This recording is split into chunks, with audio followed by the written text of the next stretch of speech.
Yeah. Okay. So if you have no question, then let me, as I say, start. Really, today's example of prose writing is maybe a bit again different from autobiography. It's called the essay, you know, and we've been writing essays and been asked to write essays ever so long. Maybe I don't know if it's so long, but from now on you will be asked all the time to write an essay. Now, really, an essay is something again really well, definitely prose and personal and subjective and realistic and so on. So it's not really fictional, if you like. Now, sometimes you can use fictionality in it, but it's not really fiction in any way. Now, an essay is always a discussion of an idea. You pick up an idea and you talk about it, you discuss it, you argue for it or against it, or you want to prove something. Really, that's an essay. An essay is an argument, is something that you want to develop, something that you want people to listen to you, something you want people to believe you, something you want people to follow you in, and so on. So you always need to choose in a topic or an idea, and you elaborate on it, give your own feelings about it, give your own impressions about it. Now, you may sometimes in scholarly essays and criticism, you need to quote other people, meaning to see what other people have said about the same idea. Because you are here, for example, talking about any subject you are using is not completely original. You're not creating something that nobody has ever talked about before. So this is the difference. In an essay, you need to I'm talking about scholarly essays, about academic essays, about student essays, university essays, school essays, college essays. Always you need to consult other references or other people, what they have said about what you are talking about. You're talking about courage, you're talking about plants, you're talking about stars, you're talking about weather, you're talking about marriage, love, divorce, any topic. As long as a topic, and it's talked about by people before you, of course. So here really you need to show that you have borrowed other people's ideas and you have used them. The way you use other people's ideas, really, that's the important thing. Sometimes, in scholarship, people who write, MAs and PhDs, they have to use at least for a PhD 200 books, for example, or 200, 400, 500, whatever references, to show that you have really looked at your topic from all kinds of ways.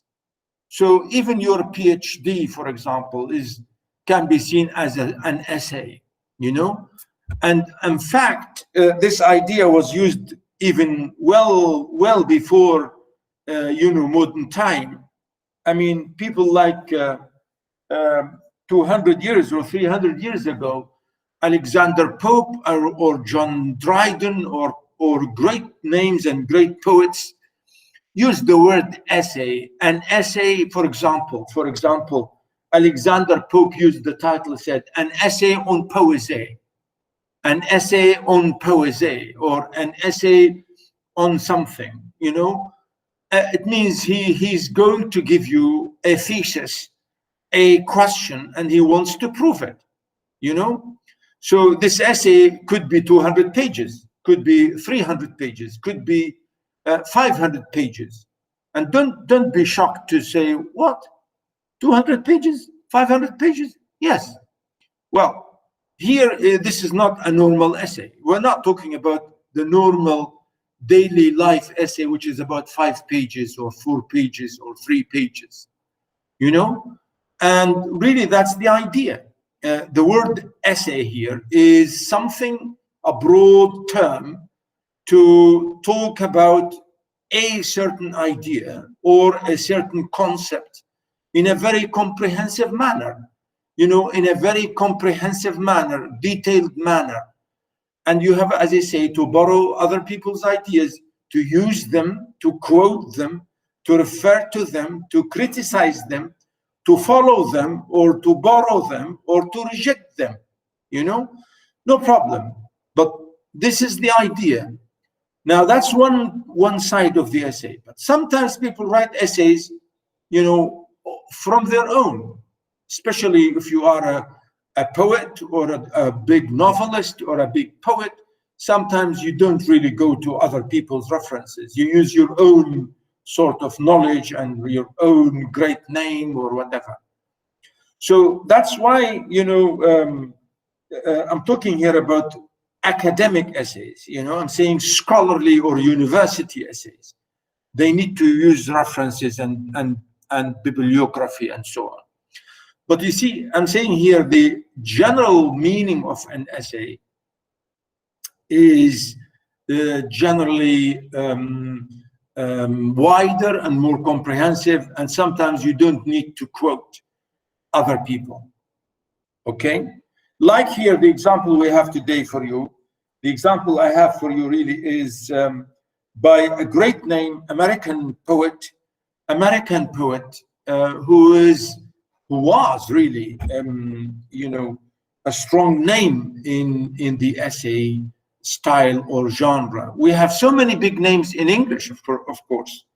And I think the best person really to remember is, you know, those philosophers like Gibbon or like, you know, Carlyle or John Smith, or people who wrote philosophy, people who wrote about thoughts and about ideas and so on. I think Edward Gibbon was the best, I think, to talk about the essay or to write about the essay in his huge, massive book about modern civilization and something like that, which is really a huge influence in English literature and in English thoughts and philosophy and so on. But here in the example I gave you, really, I did not go to the English literature. I used a simpler example, which is Emerson. Really, Ralph Waldo Emerson, the American poet, the lovely American romantic American poet who talked about nature in so many ways. And I think we have so many other people to have. Of course, there are, as I say, many examples of great essayists, a great, really great essayist. But you see, as I said, I've just chosen one. Okay, are you following, boys and girls? Yes.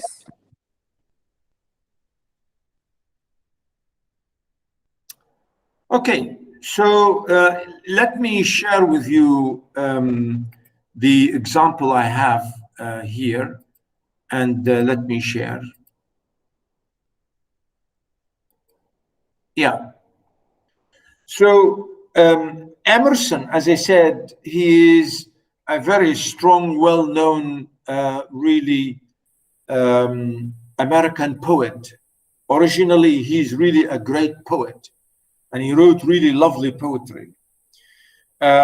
And here I give a little brief example about his essay, which is called Self-Reliance.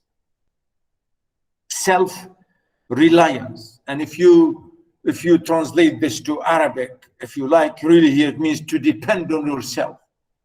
Really self-independence.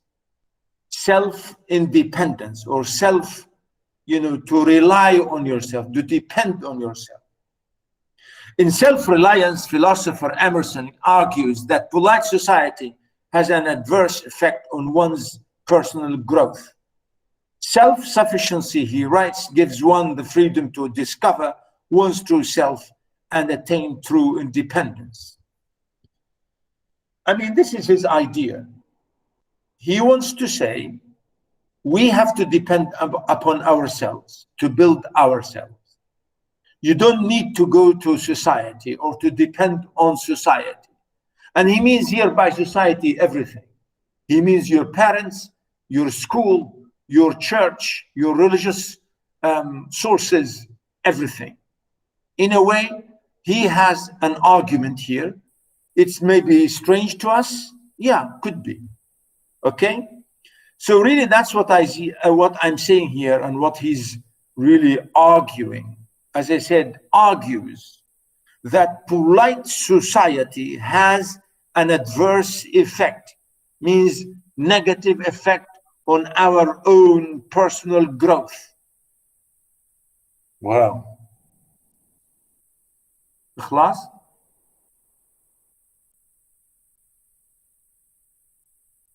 خلاص.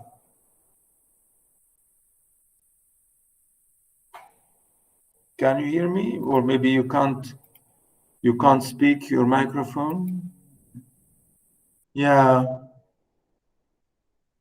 Yeah, okay, you can't speak, no problem. Well, I was going to ask you, do you really think that society has a negative effect on us? I don't know. Can you share with me your opinions? Just say yes or no in the chat. Just simply yes or no in the chat. Do you really think that society has negative effect on us? That's what Emerson is saying. Do you agree?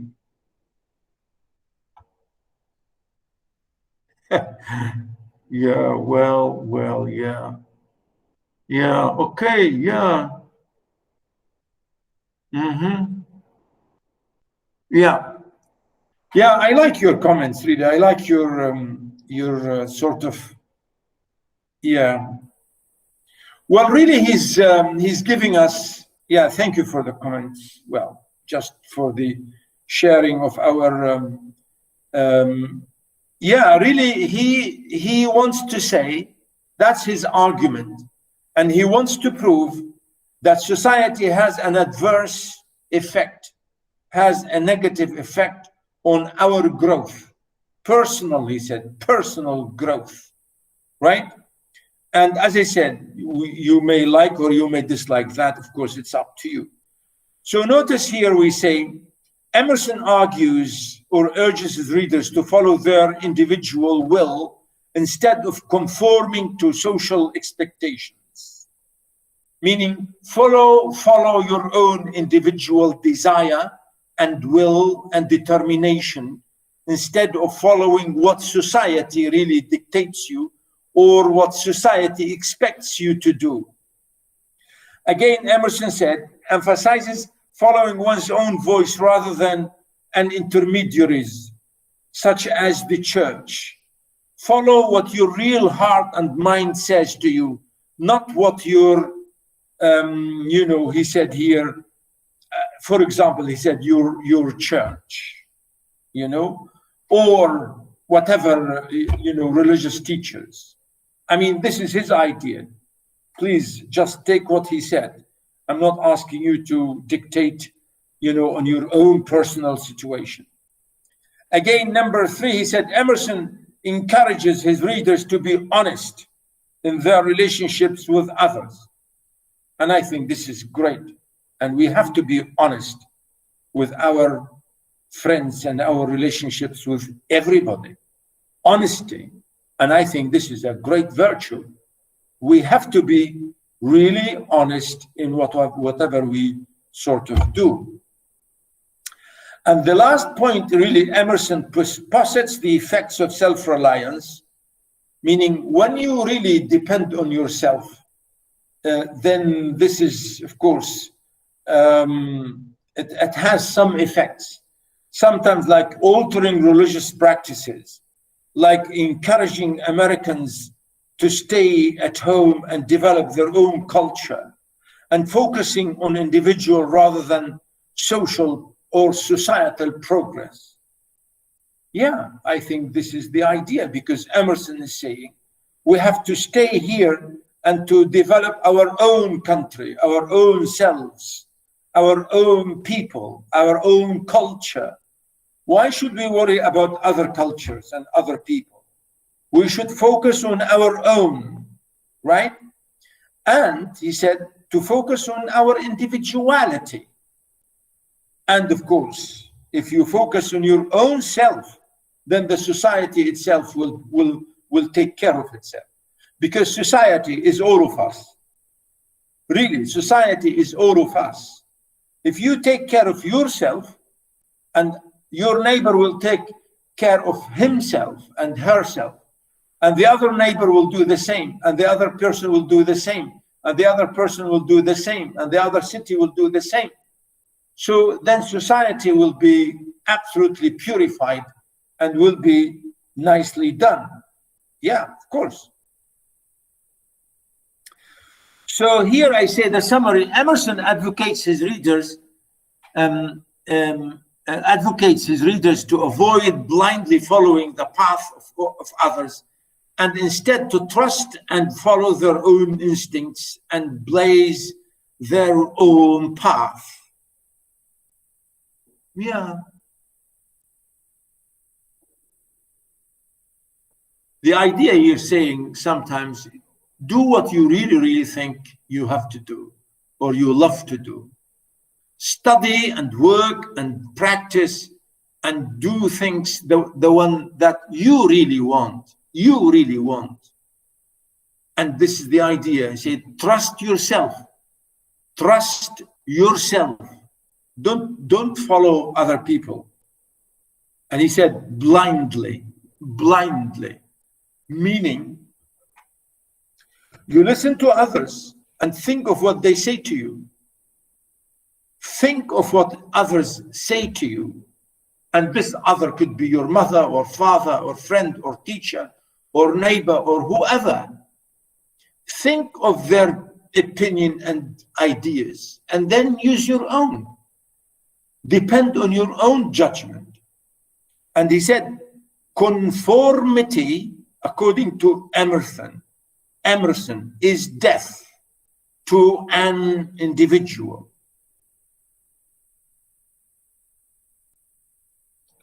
You know the idea of conformity?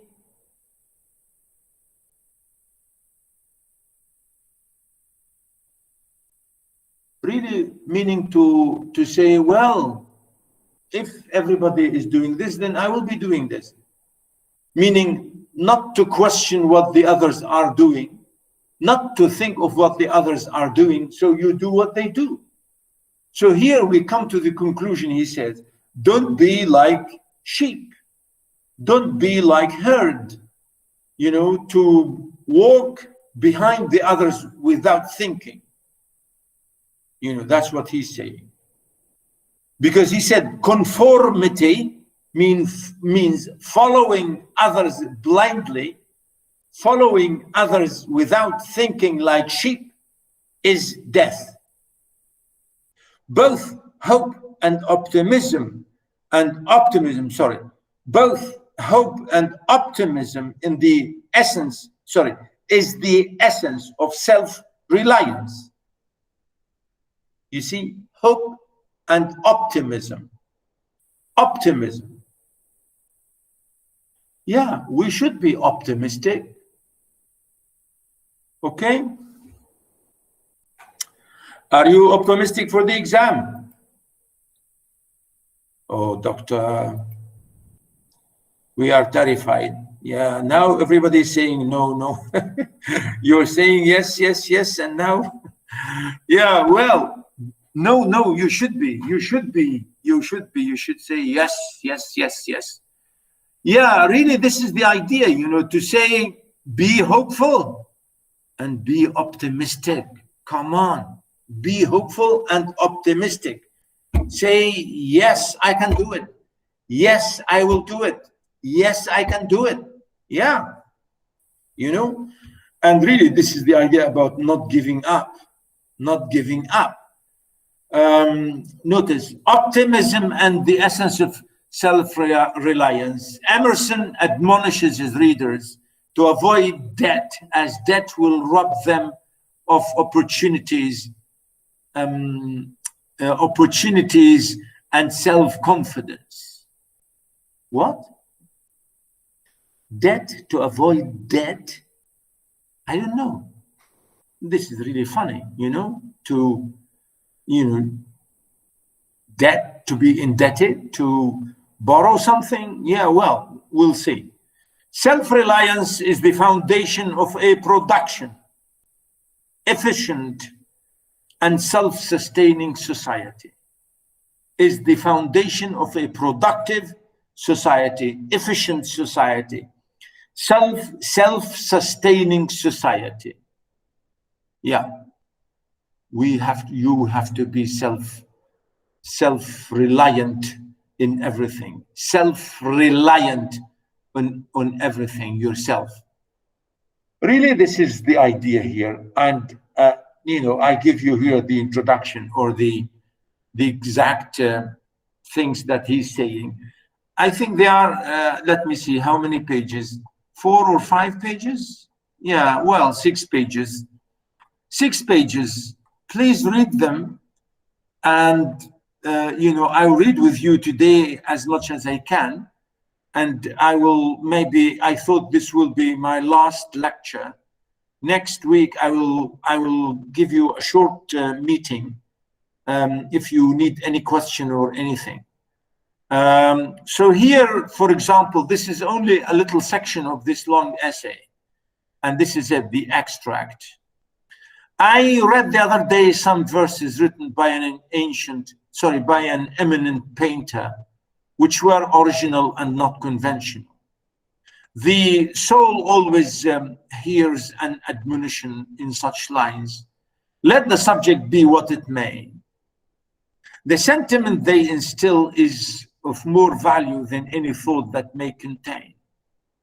And he's here, he started to really think about his idea, because, as I said, this is an extract of the long essay. This is not the beginning of the essay, okay? So notice how he starts here to talk and to argue about something. Notice, let me see what he said. To believe your own thought,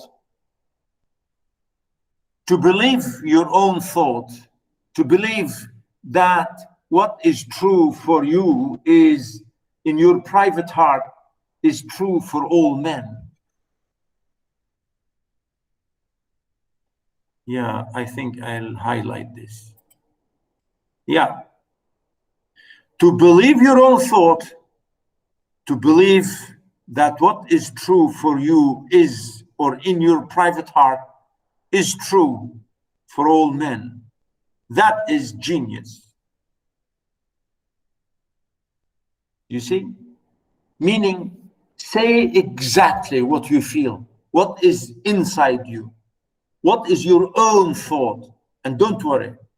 And always, he said, think and believe that your real thought is true. Your thought must be true. And that's what he said, true for all men. And he said, if you do that, then you are a genius. Speak your latent conviction. You see, latent conviction. Say what is hidden inside you.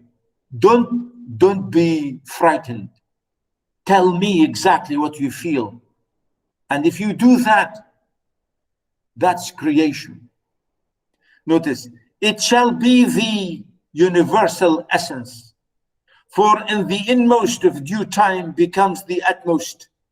And our first thought is rendered back to us by the trumpets of the last judgment. You see, our first thought, he said, will remain with us till the day of judgment. As you can see here, the last judgment. your first thought is rendered back, means your idea will always come back to you, your first idea. And I think, sometimes I say this to my students. I really do. And I will tell it, I will say it to you today, really. When you are in the exam and writing something, the idea that comes to your mind, the first idea that comes to your mind is the correct idea. Don't change it. Because sometimes if you think too much, then the right answer will go. And that's really what he means. Our first early thought will always come back.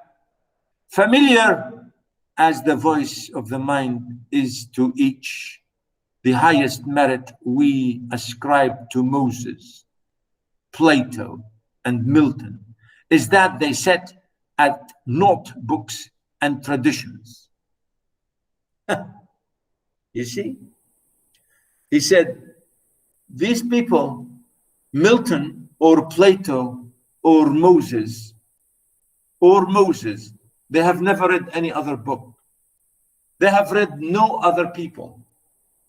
They used their own minds. And he's using here Moses, Musa alayhi salam, Plato and Milton. He said these people have used their own inside selves. And that's why they were great.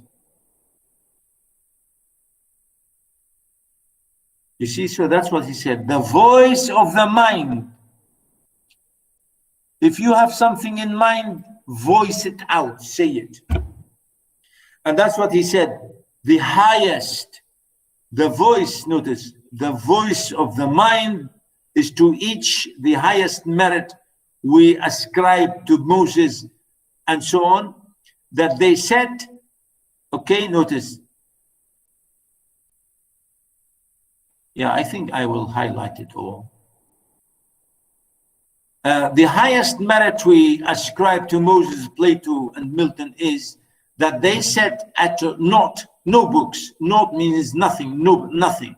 No books and traditions, and spoke not what men, but what they thought. They spoke what they thought, not what others said. You understand?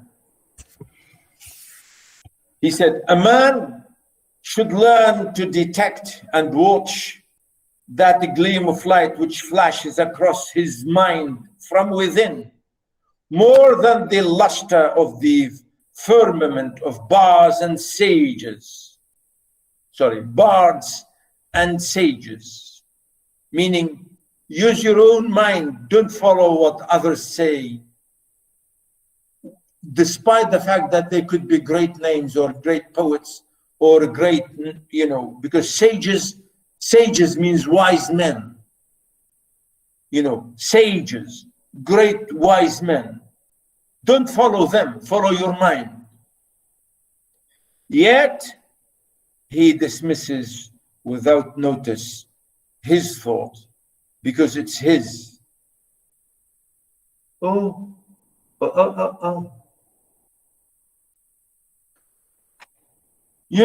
Sometimes I heard people saying, and I heard teachers really, sadly speaking, I really must say this to you, ladies and gentlemen. Sometimes we teachers are terrible. We say to students, who said this to you? Who told you this? Who made you think like this? Who told you this? And sometimes students say, well, nobody. It came from my mind. And some teachers say, what? Who? You? You're only a young man or young woman. You can't say that. We don't accept what you say. Well, I never say this to anybody.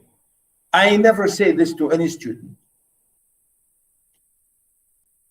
In fact, I always said, and I always say this to you, show me what you really think. Show me in your exams, in your papers, in term papers, everywhere. Show me really, really what you think. Okay? And this is the idea here I'm saying.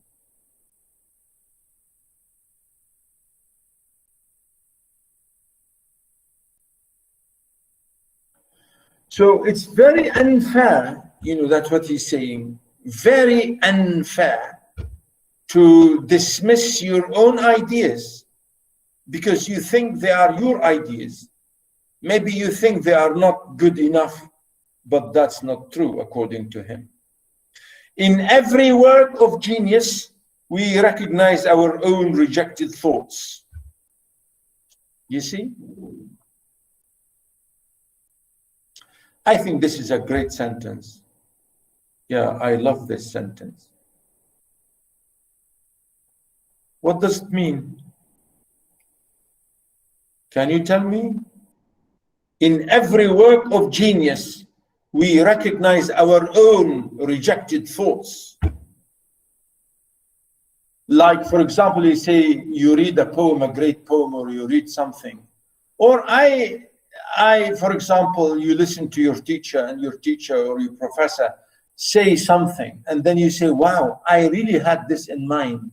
I really wanted to say the same thing, and you say, I didn't say the same thing because I thought this is not correct, and I thought this is not really the good thing to say. And that's what it means, rejected ideas, rejected thoughts. You have your own thoughts, but you rejected them because they are yours. You thought that they are not good. But when Shakespeare said them, you say, oh, Shakespeare is saying the same thing that what I believe and what I think. So why do you follow what Shakespeare said, although you have said it yourself before reading it from Shakespeare? And that's what it means here.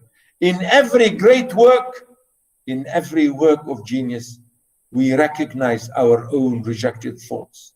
They come back to us with a certain alienated majesty. Really, this is again amazing. Yeah. So we think our ideas are not good enough.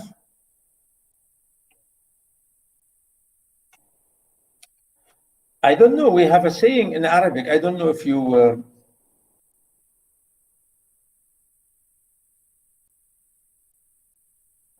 Really, we have a good saying in Arabic, which is strange and amazing.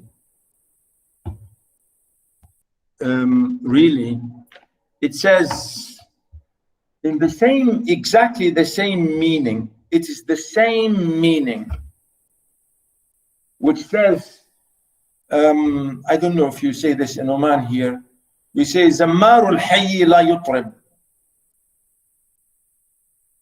زمار الحي لا يطرب.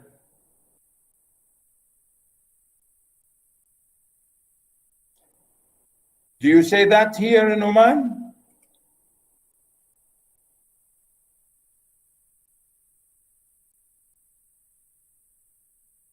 Oh, no. Oh, no. You've never heard of that? Yeah. Really, this is the idea here. The poet Emerson is, well, all of you have not heard of that. No problem. Really, the idea here, you think that your ideas are not good enough. You think your ideas are not good enough. So therefore, you reject them. You say, well, but if your teacher or if your father or if your professor or a great name or a great poet or anybody said that, and exactly you feel it's your feeling, you say, oh yes, Shakespeare said that, therefore he must be correct. And this is what Emerson is saying, really. That's his idea. That our ideas, he said, they come back to us with a certain alienated majesty. The great works of art have no more affecting lesson for us than this. They teach us to abide by our spontaneous impression with good-humored inflexibility than most when the whole cry of voices is on the other side. Else, tomorrow the stranger will say with masterly good sense precisely what we have thought and felt all the time, and we shall be forced to take with shame our own opinion from another. So really, this is his idea. He said, if you believe something, if you really believe something, if you have an idea, just say it. Just say it.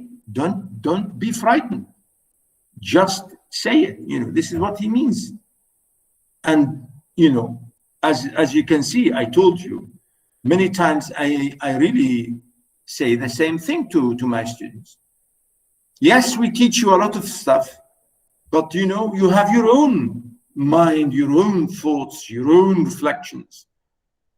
And I think we should welcome all your ideas, whatever you say, as long as your ideas are supported or, you know, they make sense.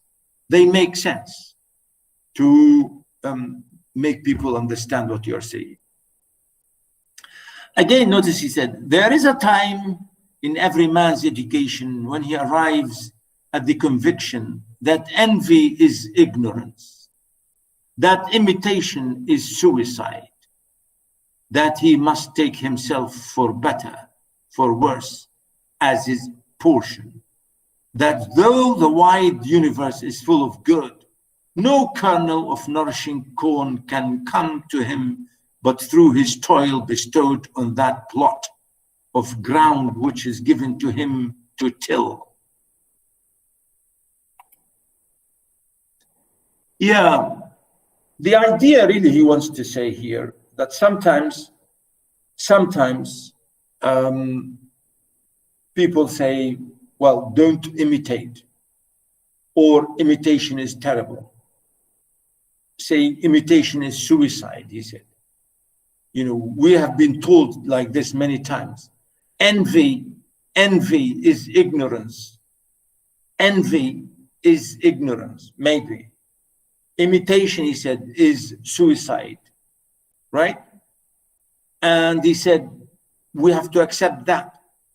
But the idea he wants to say really, the world is, he said, full of good things everywhere. Everywhere. Again, he said, through his bestowed toil means your efforts, your really hard work. Your hard work. Don't rely on others. Don't imitate others blindly. Don't envy others and say, well, they did this. Okay? Again, he said, the power which resides in him is new in nature, and none but he knows what that is which he can do, nor does he know until he has tried. The idea, you should try things yourself. You should try things yourself. You should not really feel that this is something to be done by other people, and you should you know, do it or take it from other people. And really the whole thing, if you like, is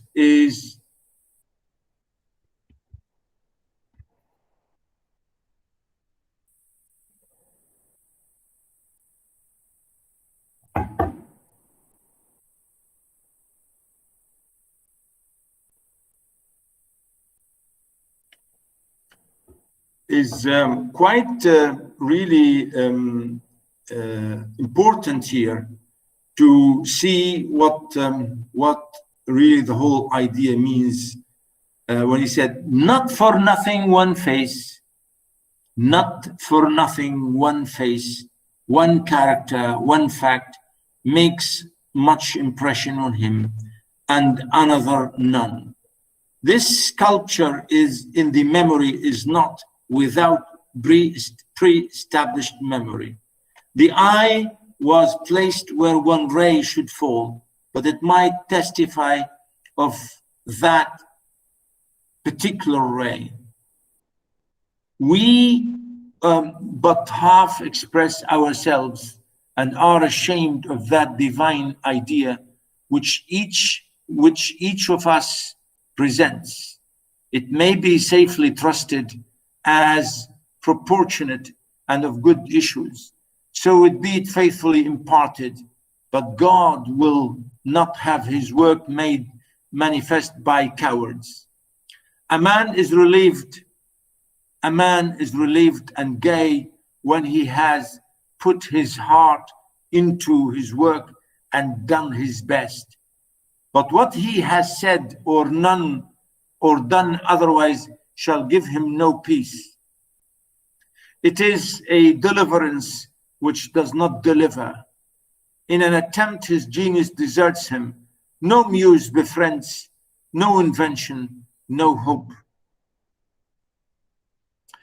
Really, the idea he wants to say here, of course, he said it, of course, to trust yourself.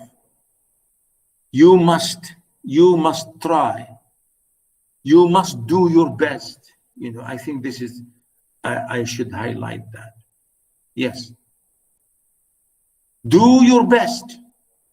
You should work hard and do your best, and everything will be okay. Okay?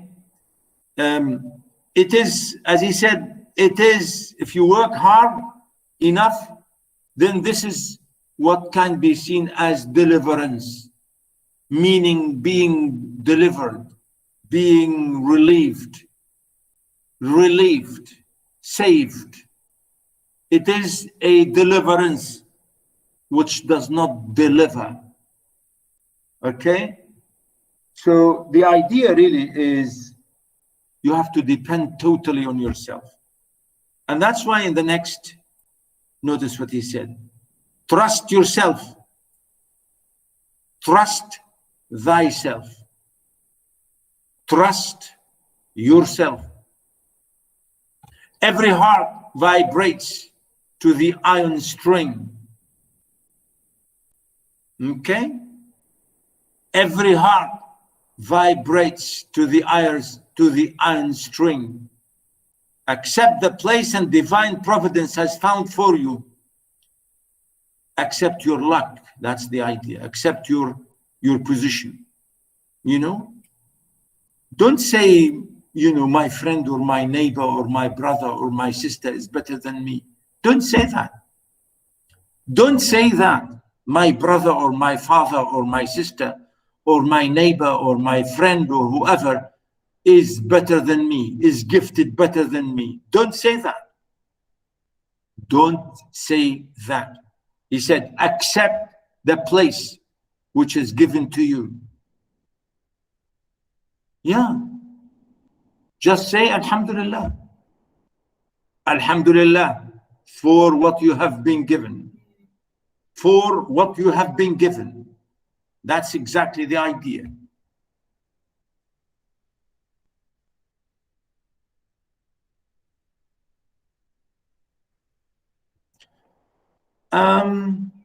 Yeah, so notice, has found for you the society of your contemporaries, the connection of events.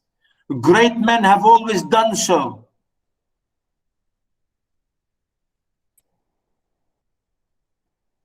You know, Shakespeare only did grammar school, really grammar school, which is here the 6th grade. Shakespeare, the great name in world literature, William Shakespeare, the greatest writer ever, went to school only till grammar school, what's called really now could be the 7th grade or 7th or 6th grade. That's it. Great men have always done so and confided themselves childlike to the genius of their age. Trust yourself. That's it. Trust yourself. Okay? Betraying their perception that the absolutely trustworthy was seated at the heart, working through their hands, predominating in all their being. As we are now men and must accept in the highest mind the same transcendent destiny, and not minors or invalids in a protected corner, not cowards fleeing before a revolution, but guides, redeemers, benefactors, obeying the almighty effort and advancing on chaos and the dark. I think this is a great sentence. We are, he said, and we are now men and must accept in the highest mind the same transcendent destiny. We have to accept this. Again, he said, transcendent, which is beyond the physical. We should trust our mind and our hearts, and we should go high and high and high behind the visible. Behind the visible. He said, destiny, right? And not minors and invalids. We are not minors. We are not invalids in a protected corner. We are not cowards, he said. We are not fleeing from revolution. We are guides. We are redeemers. We are benefactors. And we are the obeying the Almighty God, if you like. Right? And he said, advancing, we are challenging and attacking chaos and the dark.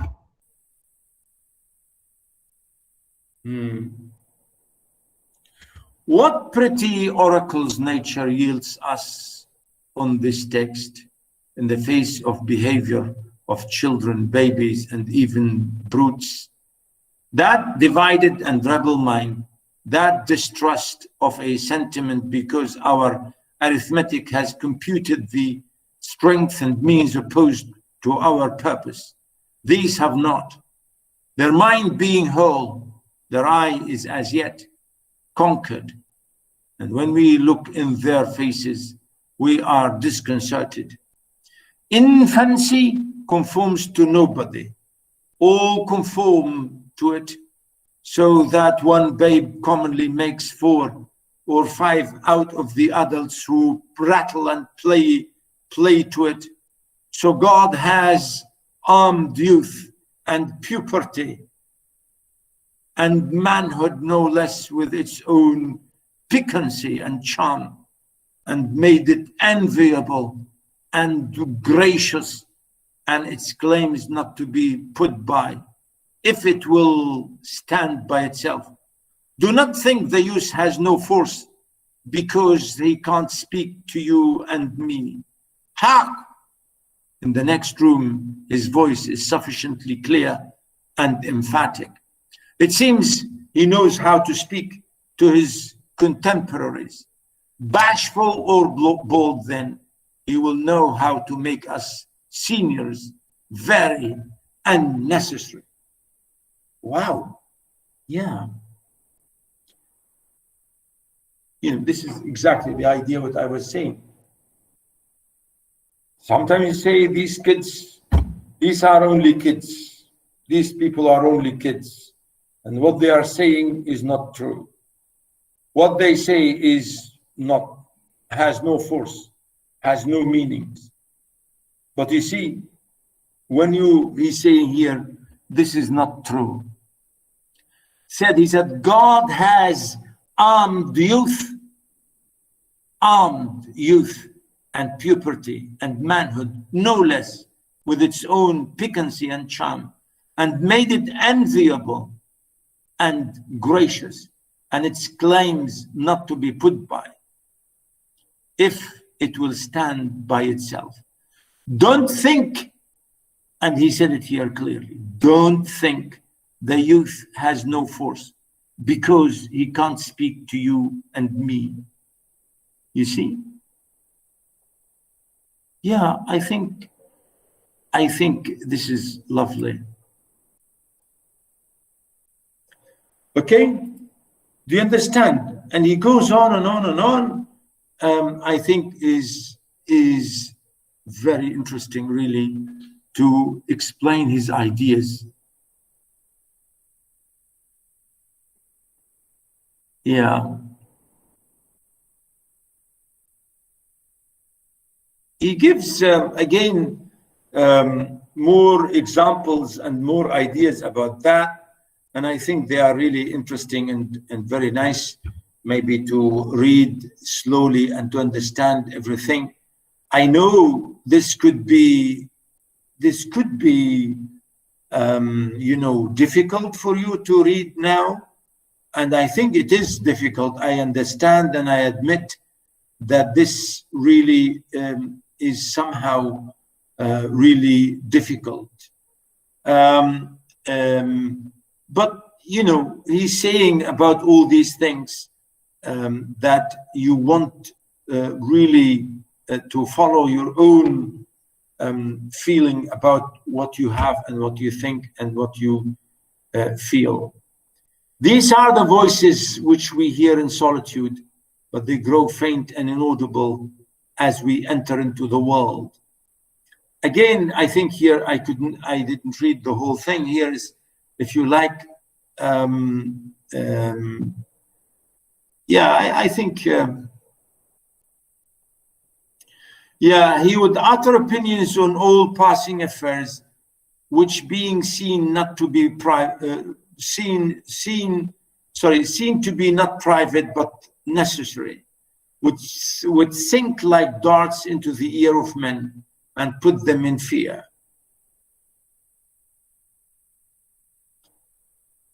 Society everywhere is in conspiracy against the manhood of every one of its members. I think here he gives, again, really unbelievable. I want to highlight all this. Society said conspire. Conspiracy means to work against somebody, to plot against the manhood of every one of its members. Society is a joint stock company in which the members agree for the better securing of his bread to each shareholder, to surrender the liberty and culture of the eater. The virtue in most request is conformity. Self-reliance is its aversion.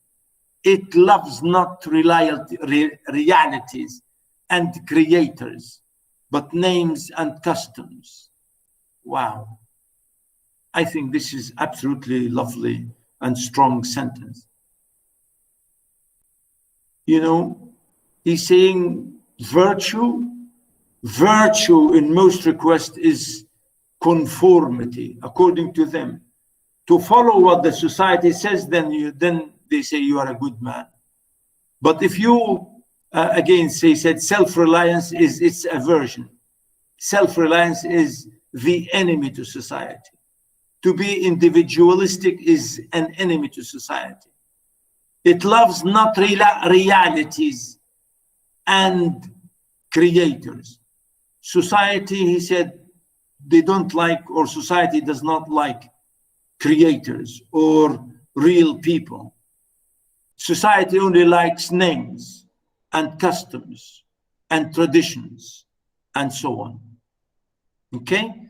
I think this is great. Really, this is a great idea. Please, boys and girls, finish this on your own, and I will finalize it next time with you next Monday.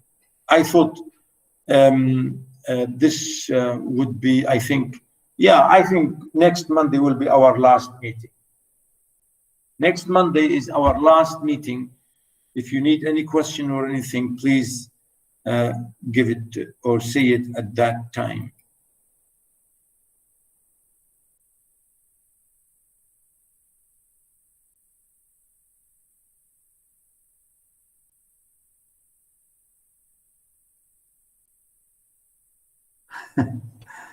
Yeah, this is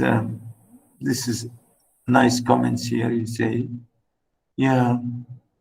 Okay, any question, anything?